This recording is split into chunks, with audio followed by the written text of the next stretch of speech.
Bismillahirrahmanirrahim. Assalamualaikum warahmatullahi taala wabarakatuh. Kita sambung perbincangan berkenaan dengan pemasaran dan satu aspek penting dalam pemasaran ialah pemilihan segmen pasaran. Ini mungkin satu topik yang agak teknikal kerana jika kita tengok pasaran sebagai sebuah lautan, apabila kita nak memancing, kita kena cuba cari di mana ikan berkumpul. Dan ikan yang kita nak tangkap itu tentunya ikan yang kita nak. Bukannya hanya setakat bila ada ikan banyak, kita tangkap dan rupa-rupanya bukanlah itu ikan yang kita kehendaki. Jadi, sebagaimana nelayan pergi ke laut, mereka menggunakan pelbagai teknik, petua dan seumpamanya.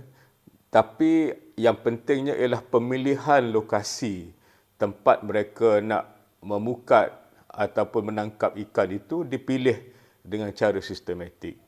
Jadi begitulah juga dengan pasaran, ya. Maknanya sekiranya kita ada satu produk dan kita mahu memasarkan produk itu pada satu segmen pasaran, maka tentunya yang pertama kita kena tahu demografi orang yang berada dalam pasaran itu.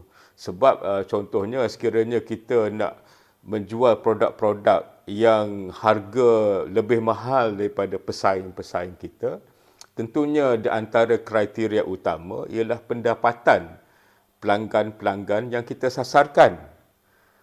Ataupun sekiranya kita mengeluarkan produk yang berteknologi tinggi, mungkin kita nak sasarkan kepada orang-orang yang memang minat untuk membeli berdasarkan kepada teknologi barangan yang dibelinya itu. Jadi, pertama sekali yang perlu kita ada ialah data berkenaan dengan segmen pasaran yang kita cari. Jadi, tentu ada yang bertanya di manakah kita nak dapat perkara ini, dan memang ini bukan satu perkara yang mudah. Cuma sekiranya pasaran yang kita nak sasarkan itu sama dengan pasaran yang mungkin ada dalam syarikat-syarikat tersenarai, kita mungkin boleh tengok prospektus semasa syarikat-syarikat ini hendak disenaraikan. Kerana di dalam prospektus itu biasanya ada perbincangan berkenaan dengan pasaran mereka dan mungkin kita boleh mendapat maklumat-maklumat yang boleh membantu kita di dalam menetapkan segmen pasaran mana yang mahu kita masuki. Kedua ialah kita boleh juga melihat persatuan-persatuan industri misalnya, mereka mungkin mempunyai maklumat berkenaan dengan industri yang mereka ceburi. Contohnya kalau kita tengok dalam pasaran kereta, memang setiap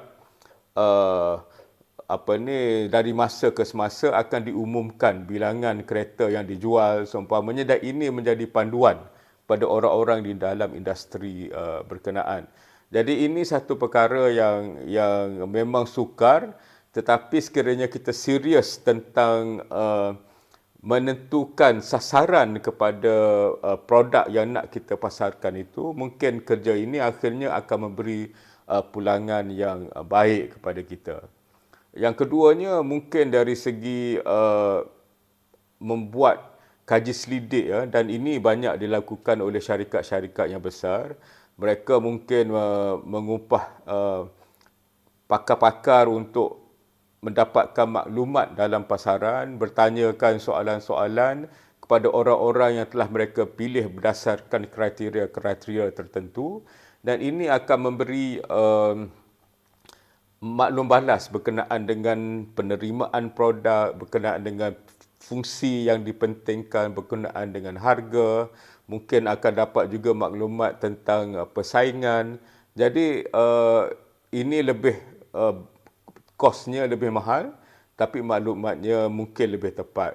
Dan biasa juga diadakan apa yang dipanggil focus group, ya, maknanya kumpulkan orang-orang yang terpilih berdasarkan kriteria-kriteria tertentu, dan mereka adakan perbincangan, dan hasil daripada perbincangan ini akan dijadikan panduan oleh syarikat untuk menetapkan pasarannya, untuk menetapkan mungkin fungsi yang dinilai sebagai penting di dalam bagi orang-orang di dalam segmen pasaran itu, dan mungkin juga dia boleh dapat sedikit maklum balas tentang kosnya juga.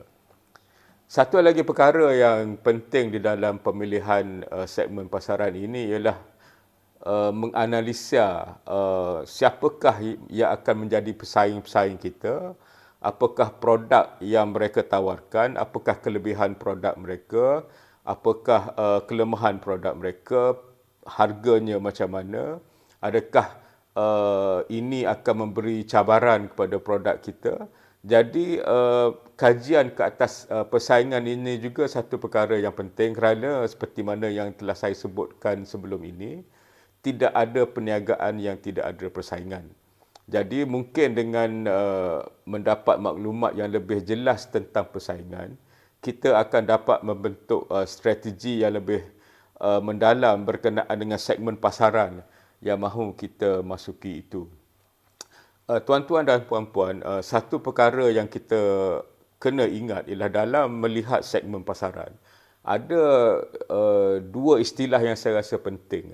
Yang pertama dipanggil white spot ataupun tempat putih, dan satu lagi sweet spot ataupun tempat manis.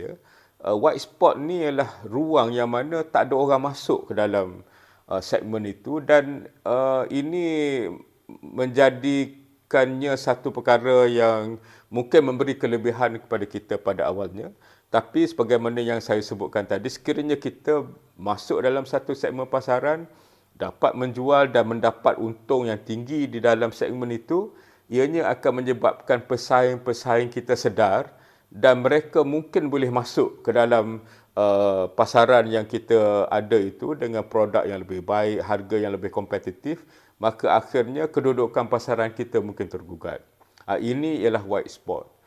Sweet spot pula ialah segmen pasaran yang mana pesaing-pesaing kita tahu wujudnya segmen pasaran itu, tapi disebabkan mungkin strategi mereka, struktur kos mereka, sasaran mereka, mereka tidak masuk ke dalam segmen itu. Jadi sekiranya kita dapat masuk dan menguasai segmen itu, mungkin persaingannya tidaklah sebegitu hebat, kerana pesaing-pesaing mungkin secara strategik telah menetapkan bahawa itu bukanlah segmen pasaran yang mereka mahu sasarkan.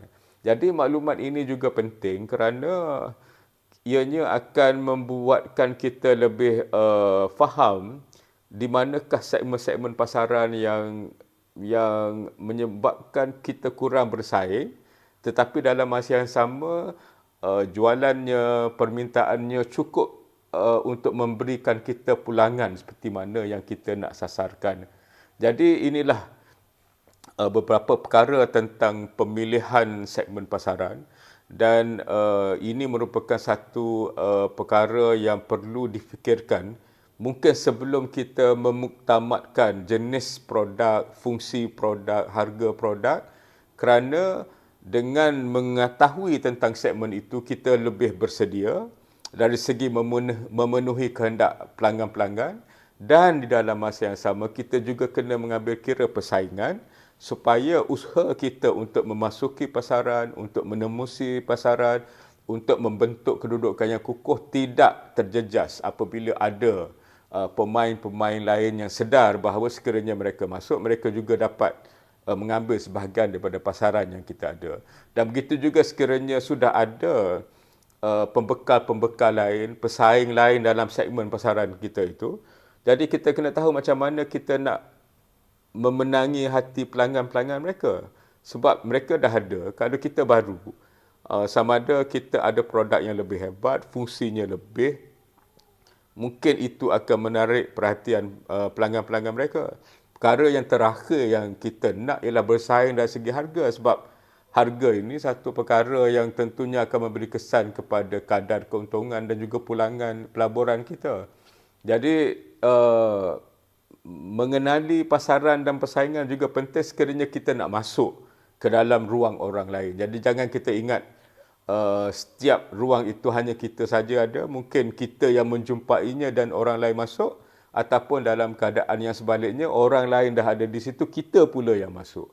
Jadi ini satu perkara penting dalam pemasaran dan saya harap perkongsian saya ini dapat memberi pengetahuan ataupun kesedaran tentang pentingnya memilih segmen pasaran, dan sekiranya anda suka tentang perbincangan berkenaan dengan perniagaan atau bisnes ini, sila subscribe channel Pok Nidin dan kongsikan ini dengan rakan-rakan usahawan anda, sebab kita nak memperkukuhkan lagi keusahawanan di Malaysia, dan topik-topik yang dibincangkan insya-Allah akan memberikan anda idea-idea baru ataupun boleh memperingatkan anda tentang perkara penting dalam perniagaan. Jadi semoga kita semua maju jaya. Sekian, wabillahi taufiq wal hidayah. Assalamualaikum warahmatullahi taala wabarakatuh.